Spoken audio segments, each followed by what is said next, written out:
Shalom anak-anak, apa kabar? Miss Nora harapkan kamu dalam keadaan sehat ya. Tetap semangat meskipun kita belajarnya dari rumah. Nah, hari ini kita mau lanjutkan materi pelajaran kita untuk hari ini. Kita buka buku kita halaman 146 ya. Ini pelajaran bahasa Indonesia. Judulnya Suka Duka Pawang Gajah. Nah, pawang gajah ya, pelatih gajah. Kita baca ya. Pak Heri bekerja sebagai pawang gajah di Taman Safari Indonesia. Pak Heri sudah bekerja selama 15 tahun. Pak Heri bertugas menjadi pawang gajah bernama Mary. Ya, gajahnya berarti namanya Mary ya. Mary merupakan gajah betina berumur 12 tahun. Mary sudah diasuh oleh Pak Heri sejak berumur 1 tahun.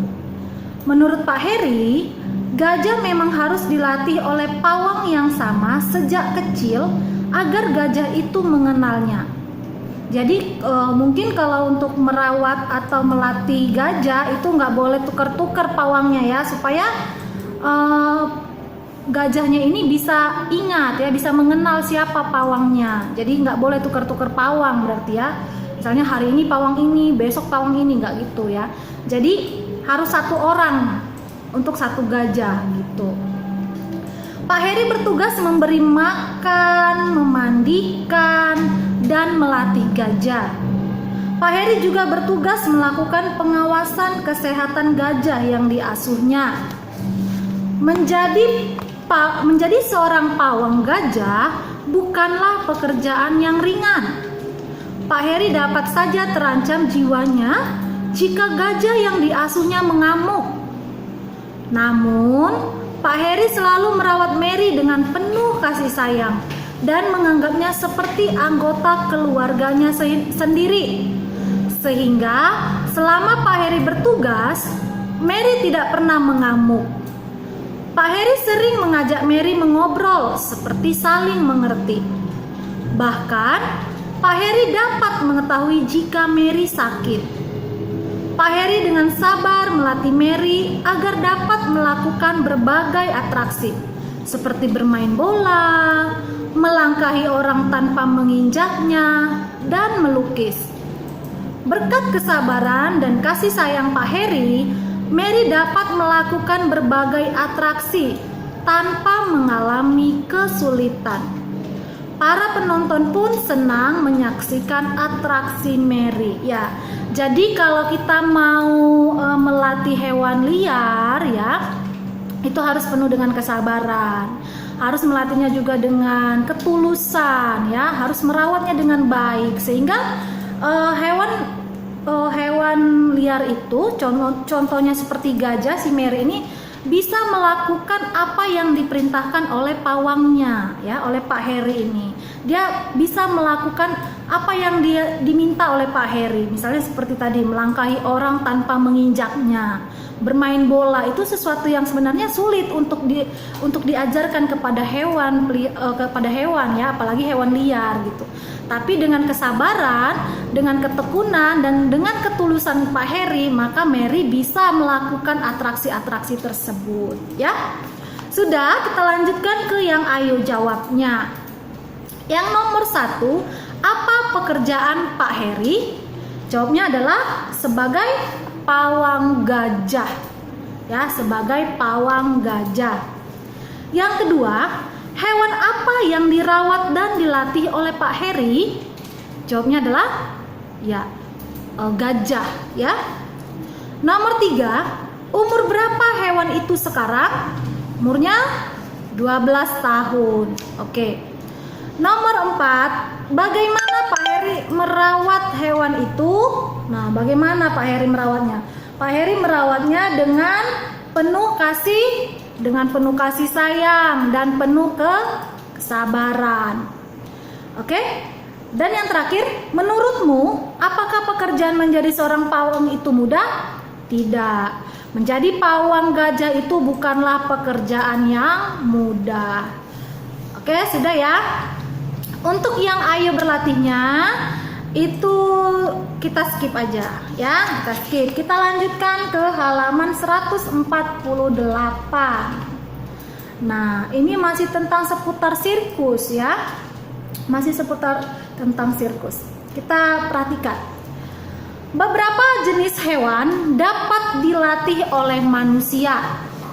Hewan-hewan tersebut antara lain gajah, harimau, singa, anjing, lumba-lumba, dan anjing laut. Hewan-hewan tersebut dapat melakukan berbagai atraksi yang sangat mengagumkan penonton. Misalnya, meloncati api, bermain bola, bahkan berhitung. Hewan-hewan tersebut biasanya dipertunjukkan dalam atraksi sirkus. Sebelum bisa melakukan berbagai kegiatan yang diminta manusia, hewan-hewan tersebut dilatih. Pelatih hewan itu disebut pawang. Nah, perhatikan, garis bawahi ya. Pelatih hewan itu disebut pawang. Nah, selanjutkan ya. Para pawang juga merawat hewan-hewan tersebut dengan kasih sayang. Tidak hanya dilatih, tetapi hewan-hewan tersebut juga dirawat, dimandikan, dan diberi makan secara teratur. Keberhasilan suatu pertunjukan sirkus tidak hanya berkat kerja keras pawang saja. Dalam merawat hewan-hewan atraksi juga diperlukan pekerja lain selain pawang. Misalnya, petugas yang membersihkan kandang, petugas yang menyediakan makanan, dokter yang merawat kesehatan hewan, petugas yang menyiapkan perlengkapan untuk atraksi, dan petugas yang mengatur penonton. Jadi banyak ya, sebelum melakukan atraksi sirkus banyak petugas-petugasnya ya. Jadi mereka itu bekerja dengan sudah ada pembagian tugas-tugasnya masing-masing.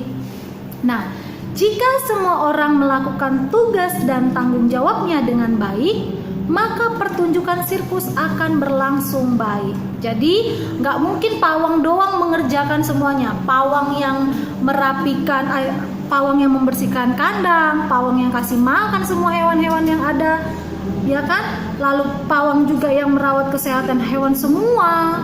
Pawang juga yang menyiapkan perlengkapan untuk atraksi, pawang juga yang mengatur penonton. Nggak mungkin ya, nggak mungkin semua pekerjaan itu dilakukan oleh satu orang atau hanya pawangnya saja, tetapi harus dibagi dengan petugas-petugas yang lain, sehingga sebelum atraksi itu dimulai semuanya sudah berjalan dengan baik ya, semua pekerjaan sudah selesai. Nah, ingat ya, semua pekerjaan apapun itu kalau dilakukan dengan kerjasama, dengan bersama-sama ya, maka pekerjaan itu akan lebih mudah dan akan lebih cepat selesainya, lebih ringan ya pekerjaannya. Oke, kita lihat yang ayo diskusi. Ini harusnya sebenarnya diskusi ya, tapi karena kamu masih belajarnya dari rumah, maka kamu boleh kerjakan sendiri. Nah, ini Miss Nora yang sampaikan, yang jawab, kamu salin kembali di buku PS ya, bukan di buku paket karena nggak muat. Oke, kita perhatikan pertanyaan nomor 1. Jelaskan berbagai tugas dan peran yang terdapat dalam bacaan di atas. Nah, tadi itu jawaban untuk nomor 1 ada di paragraf yang ketiga. Nah, apa aja itu? Apa aja tugas dan peran yang ada dalam bacaannya? Pertama, ada pelatih. Nah, ada pelatih atau pawang ya, yaitu tugasnya untuk melatih hewan-hewan dan melatih hewan-hewan ya. Yang kedua, ada petugas yang khusus untuk membersihkan kandang. Yang ketiga, ada petugas yang menyediakan makanan. Ya, yang keempat, ada dokter yang merawat kesehatan hewan. Jadi ada dokter hewannya ya. Yang kelima, ada petugas yang menyiapkan perlengkapan atraksi. Dan yang terakhir, ada petugas yang mengatur penonton. Nah, jadi semuanya sudah tertata rapi, tugas-tugas, tanggung jawab atau perannya masing-masing ya.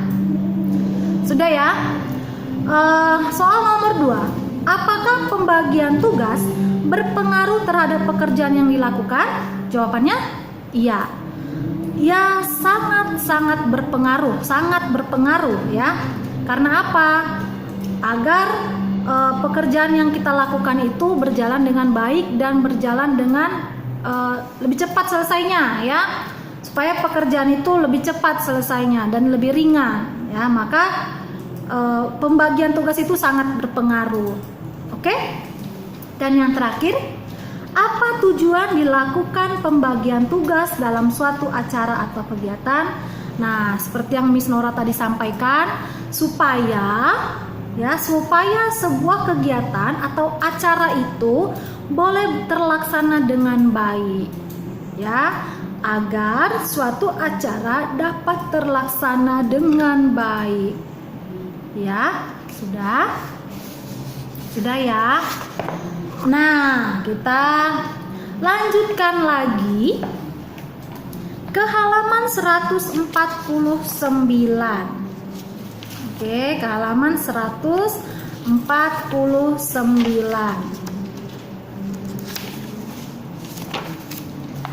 Ini pelajaran bahasa Indonesia tentang dongeng. Nah, dongeng tentang judulnya adalah Gajah yang Baik Hati.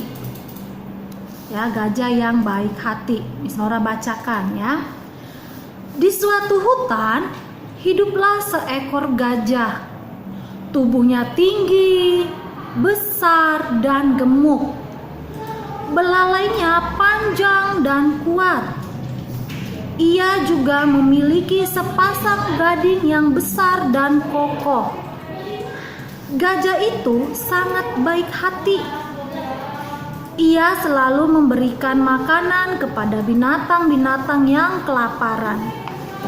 Ia pun selalu memberikan pertolongan kepada mereka yang kesulitan, baik binatang besar maupun binatang kecil. Pada suatu hari, gajah mengadakan perjalanan yang sangat jauh. Ia berkeliling hutan dan bertemu dengan harimau yang sedang kesakitan karena tertimpa pohon yang roboh. "Gajah, gajah, tolong aku," kata harimau sambil menahan sakit. Mendengar rintihan harimau, gajah langsung mendatangi asal suara. Gajah langsung mengangkat pohon yang mengimpit tubuh harimau dengan belalainya. Jadi belalainya itu kuat dan panjang. Jadi pohon itu bisa langsung diangkat sama belalainya gajah ya. Karena gajahnya juga baik hati. Nah, tapi dongeng ini belum selesai ceritanya. Ya, masih ada sedikit lagi untuk menutup cerita tentang dongeng ini, tentang dongeng gajah yang baik hati.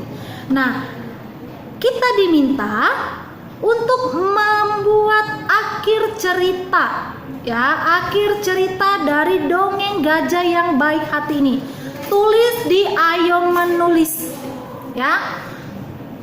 Cerita di atas belum selesai. Perhatikan yang halaman 149 yang Ayo Menulis. Nomor satunya. Tulislah akhir cerita tersebut sesuai imajinasimu. Nah, kamu diminta untuk membuat akhir dari cerita gajah yang baik hati. Karena ceritanya belum selesai ya. Kamu diminta untuk membuat akhir ceritanya.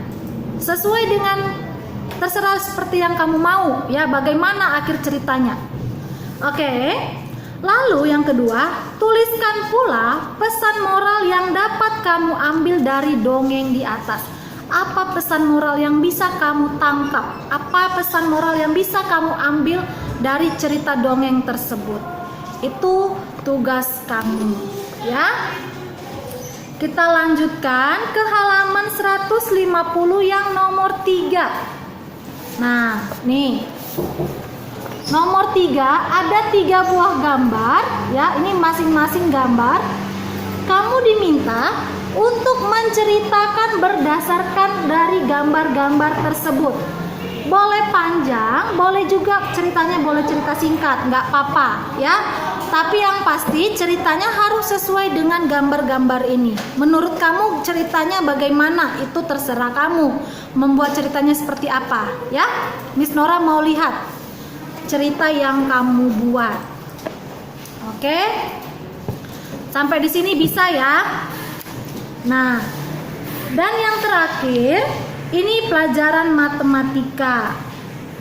Ya, pelajaran matematika yang ayo belajar. Perhatikan ya. Petugas Taman Safari memberikan daging untuk makanan hewan-hewan buas. Masing-masing hewan mendapatkan jatah makan sebagai berikut. Harimau mendapatkan 1/3 bagian daging. Singa mendapatkan 2/6 bagian daging. Beruang mendapatkan 3/9 bagian daging. Hewan apakah yang mendapat bagian daging paling banyak? Untuk mengetahuinya kita gambar bagian daging yang diperoleh masing-masing hewan dalam bentuk persegi panjang yang sama besar. Kemudian arsirlah sesuai pecahan yang diketahui. Nah, sudah ada ya di halaman 151. Nah, ini gambarnya. Nih. Ini 1/3, ini 2/6, ini 3/9 ya. Nah. Oke. Lalu ternyata nih ya, ternyata 1/3, 2/6, 3/9 itu adalah pecahan yang senilai, sama-sama dia 1/3. Loh, kok bisa gitu, Miss? Nah, 2/6 itu bisa dikecilkan ya, bisa dikecilkan menjadi 1/3. Caranya bagaimana? 2/6 itu sama-sama dibagi 2. Ya, 2/6 itu sama-sama dibagi 2. Jadi 2 bagi 2 1, 6 bagi 2 3. Jadi hasilnya 1/3.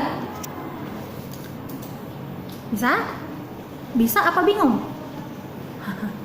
Oke ya, Miss ulang ya.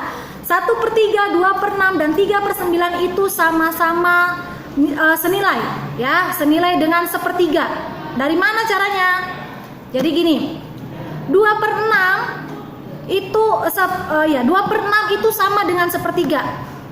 Caranya adalah sama-sama dibagi 2. 2 bagi 2 1, 6 bagi 2 3, maka hasilnya sama dengan 1/3. 3/9 itu juga sama dengan 1/3. Caranya bagaimana? Sama-sama dibagi 3. Ya. Jadi 3 bagi 3 1, 9 bagi 3 3. Jadi hasilnya juga 1/3. Jadi sama. 1/3, 2/6, 3/9. Kalau dikecilkan ya. Oke. Ayo berlatih itu halaman 151 mudah ya, ada 3 soalnya. Kamu diminta untuk membuat dalam bentuk pecahan. Di situ ada gambar yang diwarnain 4. Ya, yang pertama itu 4, kotaknya ada 12. Jadi kamu diminta untuk membuat dalam bentuk pecahan. Ya. Sama seperti pelajaran-pelajaran kita yang sebelumnya. Oke anak-anak, sampai di sini pelajaran kita untuk hari ini. God bless you. Bye bye.